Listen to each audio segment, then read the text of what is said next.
हमारी हदीस नंबर 46 है।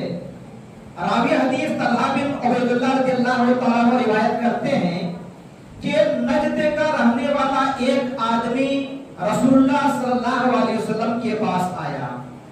वो आप सल्लल्लाहु अलैहि वसल्लम से कुछ कहते हुए आ रहा था। उसकी आवाज की भिनभिनाहट हमें सुनाई दे रही थी, लेकिन उनकी बातें हमें समझ में नहीं आ रही थी।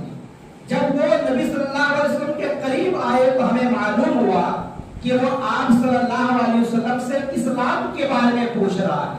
नबी सल्लल्लाहु अलैहि वसल्लम ने उसका जवाब देते हुए कहा, दिन और रात में तुम्हारे ऊपर 5 वक्त की नमाज पढ़ना फर्ज है। उसने कहा कि क्या इसके अलावा भी कोई और नमाजें हैं?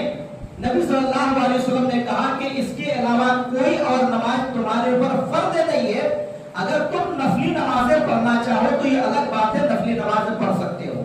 उसने रोजा से मुतालिक पूछा तो नबी सल्लल्लाहु अलैहि वसल्लम ने कहा, रमजान का रोजा तुम्हारे ऊपर फर्ज है। उसने कहा कि क्या रमजान के अलावा भी कोई रोजा फर्ज है? आप सल्लल्लाहु अलैहि वसल्लम ने कहा कि नहीं, मगर तुम अगर नफली रोजा दूसरे महीनों में रखना चाहो तो रख सकते हो।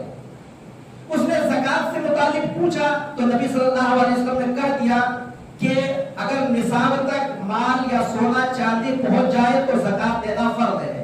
तलहा बिन उबैदुल्लाह रज़ियल्लाहु तआला अन्हु बयान करते हैं कि वो शख्स पीठ मोड़ करके ये कहते हुए जाने लगा, वल्लाही ला अज़ीदु अला हादा वला अनकुसु, कसम अल्लाह की मैं न इन चीजों से कुछ कम करूंगा और ना ही ज्यादा करूंगा।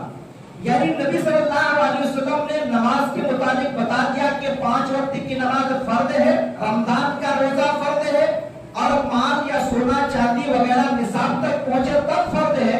तो ये फर्ज जो चीजें हैं उससे मैं ना कम करूंगा और ना ही ज्यादा करूंगा। फर्ज को अदा करूंगा, लेकिन इसके अलावा दूसरी चीजें नहीं रखूंगा।